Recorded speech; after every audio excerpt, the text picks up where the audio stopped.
having to always have it all together, come here. Lean in. This episode is for you. Did you know that only 1.9% of women business owners, 0.9% of Black business owners, and just 0.5% of Black women business owners ever cross the $1 million mark? Well, that changes right here. If you are ready for high-level, high-income conversations about all things millions, your mission, your mindset, your methodologies, your mandate, your movement, your messaging, your marketing, your metrics, and of course, your money, just by listening, your income is going all the way up. Every week, you'll hear powerful stories, transformative interviews, and $1 million business growth insights to help you scale and sustain a 7-figure business with grace and ease instead of hustle and grind. I am your host, Dr. Darnyelle, award-winning spiritual business growth strategist, 8-figure entrepreneur, and God girl on a mission to help you experience abundance in your life because of your business. This is the Move to Millions podcast. Welcome home. If this is your very first time here, welcome. I already know that it will not be your last. I am on a mission to transform the soul and the strategy of business owners just like you so that you can make, move, leave, and net millions. And you can do so with grace and ease instead of hustle and grind. Holla if you hear me. Listen, I get so excited about this work. Now, if you don't already have a copy of my best-selling book, Move to Millions, The Proven Framework to Become $1 Million CEO, it's a great place to start. In addition to this powerful podcast, if you want to acclimate yourself to the work that I am called to do. There is a link to get your copy of the book in the show notes. Now, all season long, season 7, we are having a different conversation. Now, this is a conversation you likely will not hear anywhere else. This season is about what happens when success is no longer your problem. Spoiler alert, you heard me correctly. Your success has never been in question. And it's time that you start acting like it. You are destined for success. This season, we are getting to the heart of the matter about what is really keeping you from 7 figures. And I promise you, it is not what you think. And in this market, getting to 7 figures probably feels much harder than ever before, but I'm hoping to demystify all of that for you and so much more. In this episode, we're going deep into a little something I call the having it all together syndrome. You know, like you can't ever let it all hang out. Your brand has to always be on, and you can't dare look like you need help or assistance or something is wrong because that would mess with your reputation. Yeah, please. That's for the birds. In this market, if I've learned anything, it's that authenticity and vulnerability matter now more than ever, especially in the age of AI. There is a role that many leaders step into without ever consciously choosing the role. And that is the role of being the one who has it all together. You know, the one who stays calm under pressure, the one who figures it all out, the one who does not fall apart, the one who others lean on. Now, you might be like me. You might be the strong friend, you know, the one everyone comes to when they're falling apart. I get it. I've been there, done that, got the t-shirt. And when you are the strong friend, it feels impossible to be vulnerable and transparent and to let your guard down. But can I let you in on a little secret? Vulnerability is a leadership asset that will move your business to millions. I'm going to share more with you on that throughout this episode.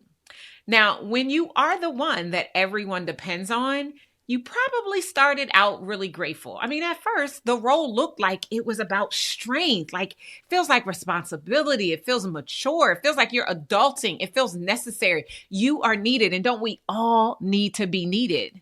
But over time, it becomes heavy. You know the saying, heavy is the head that wears the crown. You know, the one who carries immense responsibility, stress, and even burdens. Yeah, you know the saying. Because when you are the one who always has it all together, I promise you that there is very little room for you to actually fall apart. And eventually, that starts to cost you something that you didn't even realize when you took on the role of being the one who has it all together. Well, we're getting into that and so much more in this episode. I am so committed to doing work in this season that transforms your soul as well as your strategy, because I'm so clear that you need both, right? And here's what we know. The pressure that you experience when you're the one who has it all together is rarely acknowledged. On the outside, it looks like you're being competent and confident. It looks like leadership.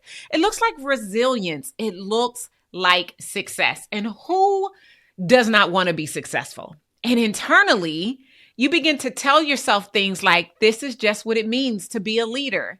This is what people expect from me. I can't let things slip. So you find yourself in the pattern of keeping it going no matter what it costs. But what almost no one tells you is that always having it all together requires constant self-containment. And when containment becomes chronic, the body doesn't interpret that as strength. It experiences it as suppression. And over time, that will show up physically. No, it won't happen all at once. It won't be dramatic. It'll be subtle. Tension that never fully releases. Sleep that doesn't actually restore. A nervous system that stays alert even when nothing is wrong. Listen, a body that is always bracing even during rest.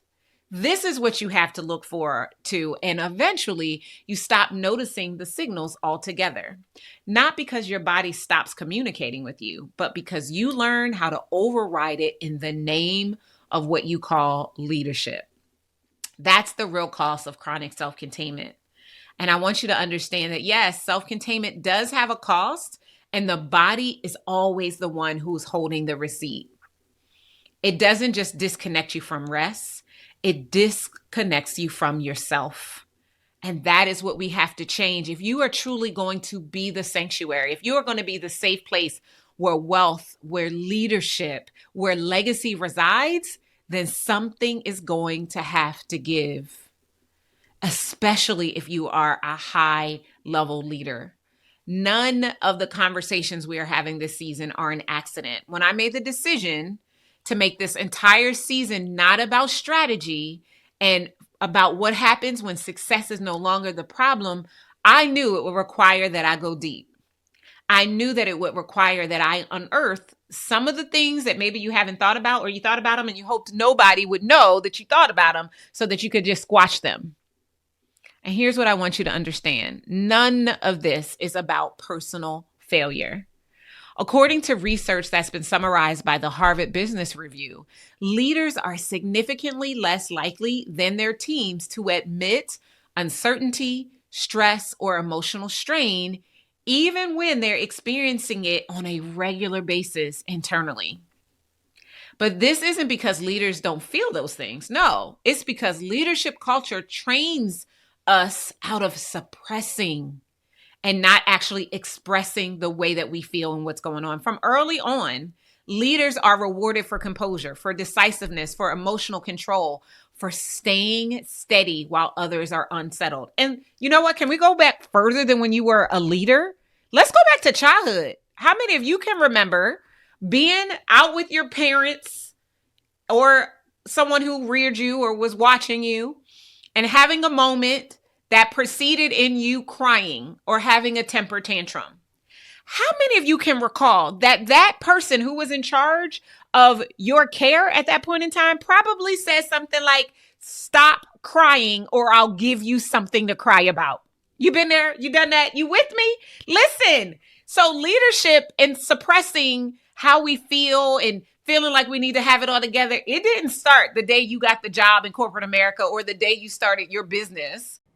Hey, I hate to interrupt the goodness that's happening right now in this episode, but I need you to do me a quick favor. If this episode is blessing your life and business right now, would you please take a few minutes to rate and review the show? Listen, your words will help more seven-figure CEOs and seven-figure CEOs in the making find us and make the move to their next level.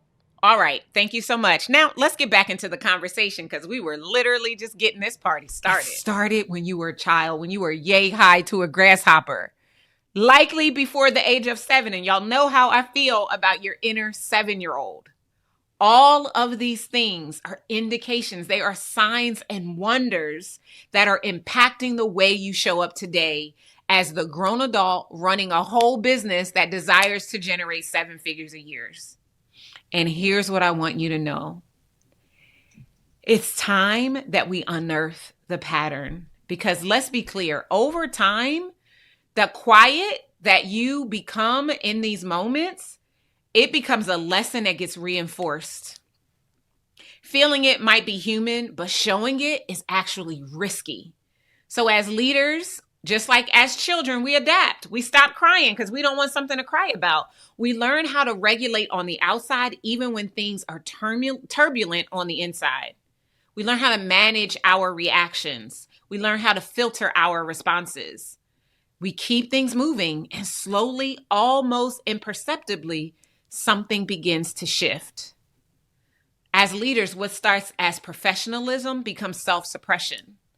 What starts as strength becomes self-containment.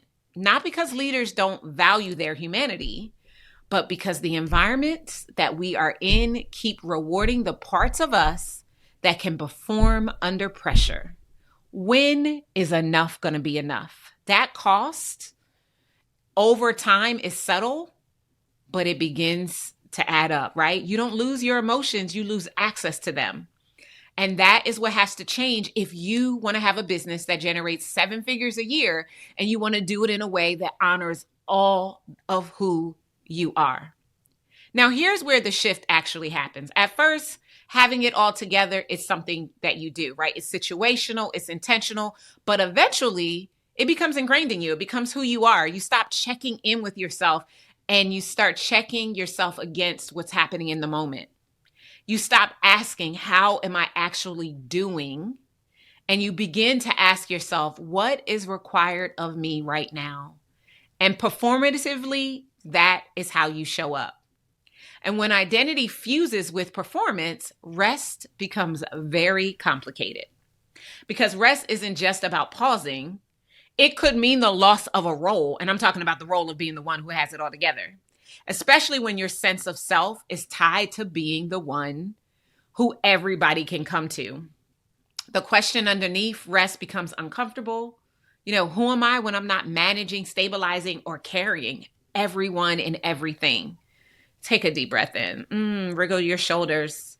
This might get uncomfortable, but I promise you, if you stick with me, it will be liberating. It'll point you in the direction of getting the safety that you need so that you become your own sanctuary. Many leaders confuse performance with stability. Performance looks like staying composed, always producing results, being dependable, not needing too much, whereas stability, on the other hand, looks like feeling safe enough to be honest, having room to be flexible and agile, letting support know that you need them, and remaining present inside of what's going on inside of you. They are not the same. Performance is often learned early as a form of protection. You learn that being capable keeps you safe, being useful keeps you valuable, and being strong keeps things from falling apart. And because it works, you keep working it until it doesn't work anymore. Because what protects you early in life can isolate you when you start going to the next level. And the higher you rise, the harder it becomes to put the performance down. And I want to be so clear on something right now. This pressure to have it together is not random. It emerges at a specific stage of leadership. When people begin depending on you, when stability becomes associated with your presence, this is not about emotional immaturity at all. It's what happens when leadership responsibility expands faster than your internal support mechanisms. I have seen this happen time and time again. It makes me think right now of a client who had always been known as the strong one. In her family, on her team, in her business. Inside of our community, she was considered a go-to person. She was the person that people often leaned on. She stayed calm under pressure. I don't think I ever saw her frazzled. She was the one who never fell apart, even when things went awry. And as her own success grew, so did the expectations around that strength. People stopped checking on her. They assumed she had it handled. She was Olivia Pope, right? They assumed that she had it all figured out. They brought her the hard things and they left her alone to synthesize it. From the outside, it looked like she was becoming a better leader. But on the inside, the cost was beginning to take its toll. She once told me that she felt tight all the time, like her body never relaxed. She was always holding something in. She slept, but she never woke up feeling restored or rested. She functioned, but she didn't always feel present. And what was the hardest for her to admit was that she didn't know how to stop being the strong one without disappointing everyone else. That was when she realized something really important. I mean, I was brutally honest as I coached her. Strength had stopped being a capacity and it had become a cage. Not because she had chosen it, but because she did not do anything about it and she had rewarded it for so long. What began to shift wasn't her strategy or her role. It was her relationship to being seen by other people. She started letting herself be honest in all the ways, starting small, nothing dramatic, nothing performative, just real, raw, and relevant. And the moment that she stopped managing everyone else's perceptions of her strength, something inside of her softened. And as those of you who remember Waiting to Exhale in that one scene in the movie, she opened her mouth and she exhaled and everything changed. Everything began to open and she started to get to do the real work that put her on a trajectory to crossing 7 figures inside of her business and doing it without a need to be everything for everyone at the same time. Now, this pressure looks very different depending upon who you are and how you're wired. That is why I created the Ascension Archetype quiz. Trust me when I tell you, getting the 7 figures in a way that honors you is too important for you to wing it. You need to understand how you're wired and how you move in order to achieve the milestone without burning out before you cash out. Now, when you go to movetomillionsquiz.com and take the quiz, you'll learn your archetype in just 3 minutes. And that will be just the beginning of a powerful tool designed to equip you to make the move to millions. Now, you'll learn that you're either a performer, a producer, a path maker, or a powerhouse, or a prophet. And I'll be honest, I cannot wait to hear which you are. So I want you to make sure that once you've taken the quiz, you tag me in a story, letting me know who you are so that I can celebrate you. I'll already begin formulating so much about you just by you coming into an awareness of how you will ascend and go to your next level. Now, once you take the quiz, you'll be invited to go deeper if you so decide. The first option is to get our private podcast. In the private podcast, I go deep based on the Move to Millions method, and I tell you everywhere you are currently sabotaging your business based on how you are wired. Trust me. It's the top of a new year. You need to know this information if you have a desire to cross 7 figures, especially in this mature market that we are in. Yes, there is a reason that your strategy feels stalled, and it's spiritual. Discover your divine wiring, which informs how you lead, where you're sabotaging, and how to make the shift to scale with the Move to Millions Ascension Archetypes quiz. In just 3 minutes, you'll learn what's really blocking your money, your momentum, and your mission. Take the quiz today at movetomillionsquiz.com. After you listen to the private podcast, you'll have the opportunity, if you so desire, to go deeper again and to get access to our Divine Design report. This is going to tell you a 37-page, it's very detailed, a full-blown blueprint based on your archetype so that you can know everything you need to know about yourself, about how you lead, about how you relate to money, about how you scale and how you sabotage so that you can begin to create a plan that will take you to the next level. So tell me once you take it, tag me in the story. I can't wait to know if you are a performer, a producer, a path maker, a powerhouse, or a prophet. I really want to know. Now, for those of you who are performers or will learn that you are performers, having it together often means being polished. You show up with presence, with confidence and clarity. But underneath it all, you can feel the pressure to always be on. Not because you're inauthentic, but because being expressive became the way that you learned how to stay safe. You perform strength even when you're tired. Now, for my producers, having it all together means being reliable. People can depend on you. Things don't fall apart around you because you don't let them. You will move heaven and earth to prevent there from being a fiasco. But here's the thing, and this is the challenge. You rarely let yourself soften. Not because you don't want to, but because stability feels fragile when you're constantly efforting. Now, for my path makers, having it all together means staying ahead. You see what's coming and you adjust before others even take note. That's one of the things I love about being around a path maker. And all of us probably have a little path maker in us. But that constant anticipation pulls you out of the present moment, not because you're anxious, but because foresight became your form of safety and security. For my fellow powerhouses, having it together means that you are in control. Again, cue Janet Jackson. You carry responsibility with strength and decisiveness, but control can quietly replace connection. Not because you're closed off, but because letting go feels very risky. It feels dangerous. And for my prophets, having it together means staying contained. You feel deeply and perceive truth clearly. So you hold yourself tightly to avoid overwhelm. Not because you're trying to be distant or away from the crowd, but because sensitivity requires boundaries. It's important that you understand how you are wired. And if you just felt seen as I broke down each of the 5 archetypes as it relates specifically to this episode, I want you to stay with me. We've gone through the process of shifting the way that we work with clients to fully understand how they are divinely wired and how to leverage their wiring to support them as they grow their business to beyond and sustaining 7 figures. We are supporting clients with their soul work through our Sanctuary program and their strategy work through our House of Millions business growth programs, because we know that not all businesses or the CEOs who run them are created equally. Trust me, I get it.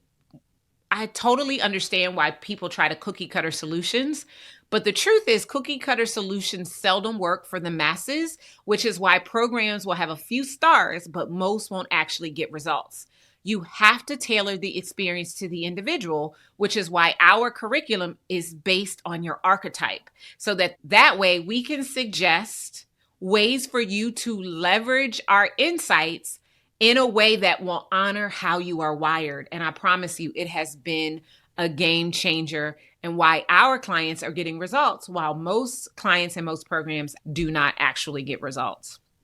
Now, here's what I want you to understand, because there is nothing wrong with desiring to have it all together, but I need you to count the cost. Having it together costs you intimacy, not just intimacy with others. I'm talking about intimacy with yourself. Because intimacy requires that you be fully present. And being fully present can be impossible when you're always monitoring, managing, and holding for someone else. When you're the one who stays composed, you become the last person that anyone checks on, including yourself. It's like your body has to shut down on you for you to actually take the break that you need. You don't ask for what you need because you're too practiced in anticipating what others are requiring. So you don't notice when you're tired because tired has become normal. It's made for you, right? You don't register disappointment or grief or even longing in real time because there's always something that is more important for you to tend to. And none of this happens dramatically. There might not ever be a breakdown. There might not ever be an obvious crisis. Just a slow thinning of connection. You might still be in the room. You might still be showing up, still performing, very competent and confidently. But internally, you start to feel slightly removed from your own life. Not numb, just distant. Like you're living adjacent to yourself instead of inside of yourself. And the longer that distance goes unnamed, the harder it becomes to remember what closeness and safety and connection actually feels like. Yes, there is a reason that your strategy feels stalled, and it's spiritual. Discover your divine wiring, which informs how you lead, where you're sabotaging, and how to make the shift to scale with the Move to Millions Ascension Archetypes quiz. In just 3 minutes, you'll learn what's really blocking your money, your momentum, and your mission. Take the quiz today at movetomillionsquiz.com. A big part of the reason we are doing this work is because all the strategies you have ever tried work, and they will work when you have the capacity to hold them. It's why I created the Ascension Archetype quiz, and it's why the quiz matters deeply. Because when you don't understand how you are wired, you assume this pressure is just part of leadership and you begin to normalize it. But when you understand how you are wired, you can actually begin to see that this is how you learned to be successful and to succeed, and that this is the cost that's associated with that. The Ascension Archetype quiz is going to give you that language to match the distinction and maybe even the dysfunction that you might be feeling. And again, it only takes 3 minutes. For many leaders, it's the first time that you realize that you're not broken, that you're patterned. And patterns can be worked with and worked within to get you to where it is that you want to be inside. I promise you, when I took the time to develop this quiz, I did so recognizing the significance of what would happen if we all learned how to operate within our divine wiring. And that is what I most desire for you. Always having it all together is not the same as being present in your life, in your business, in your home. And in our next episode, we're going to talk about what happens when leaders build powerful lives but feel strangely disconnected from them. We'll talk about why high-level leaders can feel like visitors inside of their own life. I want you to recognize that having it all together, it can be a gift, but it is even better when you understand that you don't need to have it all together in order to experience the success that you most desire.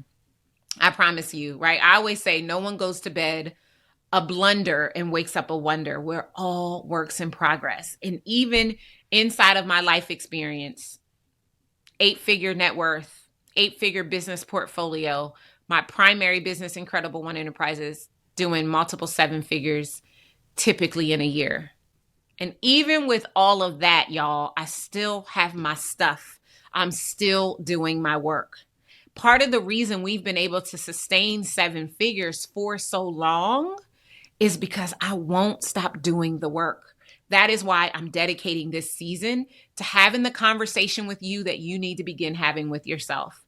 It's why I created Sanctuary. It's why I want you to become the sanctuary. I want you to understand all of this. We'll talk more about this. I'll see you next time. Take care. Thank you for joining me for the Move to Millions podcast. Every 7-figure CEO has a divine design, and yours is waiting to be revealed. Take the Ascension Archetype quiz today at movetomillionsquiz.com, and you'll uncover how you're wired for wealth and what needs to shift in order for you to make the move with grace and ease instead of hustle and grind. Now, if this episode blessed you, do me a favor, subscribe, rate, and leave us a review. And always remember, millions are your birthright, and to access them, you need only move. Take care.